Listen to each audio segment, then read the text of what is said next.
ગાંધીધામ આદિપુરમાં 182 કરોડના સાયબર ફ્રોડનો પર્દાફાશ. બોગસ ખાતાઓ મારફતે દેશવ્યાપી છેતરપિંડીમાં 8 આરોપી સામે નોંધાયો ગુનો, 4 આરોપી ઝડપાયા.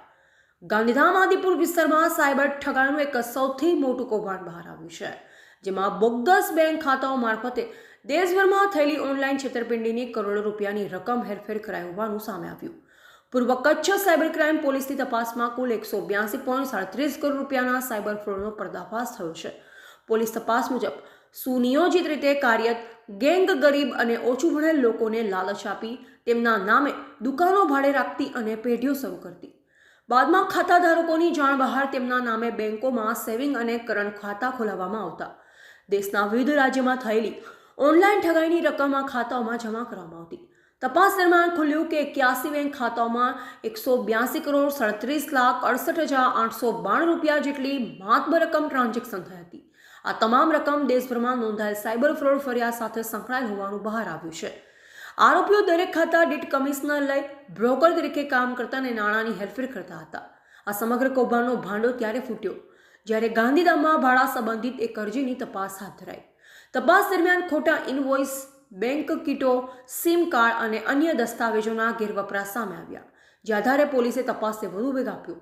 આ કેસમાં સરકાર તરફથી હેડ કોન્સ્ટેબલ અનિલકુમાર વડાગોટે ફરિયાદ નોંધાવતા પોલીસે વધુ તપાસ શરૂ કરી. હાલ નાણાકીય ટ્રેડ, અન્ય સંડોવાયેલ શખ્સ અને દેશવ્યાપી કનેક્શન અંગે સાયબર ક્રાઇમ ટીમ દ્વારા ઊંડાણપૂર્વક તપાસ ચાલી રહી છે. પકડાયેલ આરોપીમાં 27 વર્ષીય યશ મૂલચંદભાઈ ભાટિયા, રહે plot number 118-119, ward 4, BSDH 1, Adipur, taluka Gandhidham, Kutch. જ્યારે બીજો આરોપી 34 વર્ષીય સિદ્ધાર્થ સુનિલભાઈ સોની, રહે પ્લોટ નંબર 140, રાજવીનગર, ગળપાદર, ગાંધીધામ, કચ્છ. ત્રીજો આરોપી 26 વર્ષીય સાહિલ દિનેશભાઈ શર્મા, ધંધો રિયલ એસ્ટેટ, રહે plot number 161, ward 3A, Adipur, taluka Gandhidham, Kutch. ત્યારે ચોથો આરોપી 40 વર્ષીય અલ્પેશ સુરેશભાઈ લુહાર, ધંધો ટેક્સ કન્સલ્ટન્ટ અને નોકરી, રહે પ્લોટ નંબર 89, કેસરનગર 1, આદિપુર, તાલુકા ગાંધીધામ, કચ્છવાળા પકડાયા છે. તો ઇલુભા મંગુભા જાડેજા, રહે રાપર. બીજો વિશ્વરાજસિંહ ઉર્ફે વિસુભા બાલુભા જાડેજા, રહે મોટી રવ, તાલુકા રાપર. ત્રીજો વિજય રાણા, રહે આદિપુર. ચોથો હાર્દિક હરેશભાઈ રાજગોર, રહે સણવા, તાલુકા રાપરવાળાને પકડવાના બાકી છે. આ કામગીરીમાં police inspector Shri Om N Chudasama, LCB તથા police inspector Shri DG Patel તથા પોલીસ સબ ઇન્સ્પેક્ટર HB કોવાડિયા તથા સ્ટાફનાઓ જોડાયેલ હતા.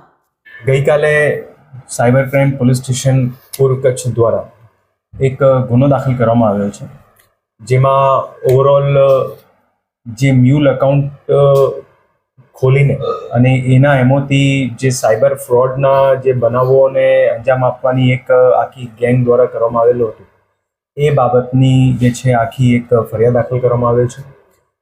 આ ઓવરઓલ જે બનાવ છે અને આખી ગેંગનું જે એમાં ક્રાઇમ છે, આની અરજી તપાસ દરમિયાન જે છે સાયબર ક્રાઇમ પોલીસ સ્ટેશનના વિગતો ધ્યાનમાં આવી.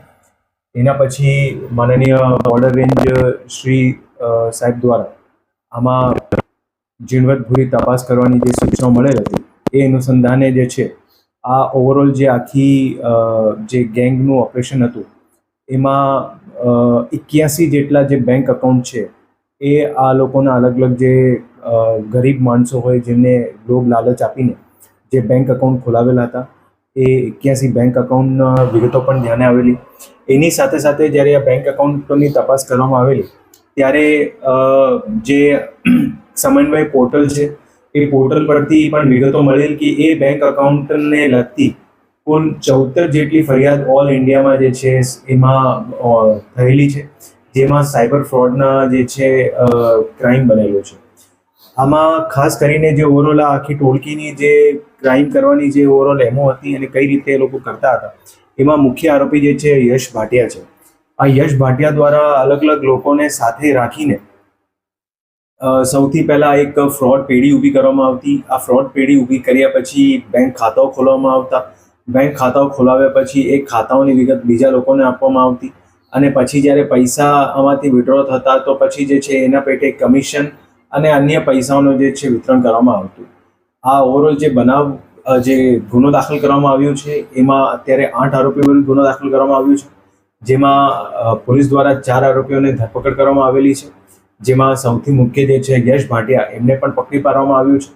અને એની સાથે સાથે એક જે આરોપી છે એ અત્યારે હિંમતનગરની જેલમાં છે, જે બીજા ગુનામાં જેલમાં છે. અને બીજા જે 3 આરોપી છે એમને પકડવાની જે છે તજવીજ અત્યારે પોલીસ દ્વારા ચાલુ છે.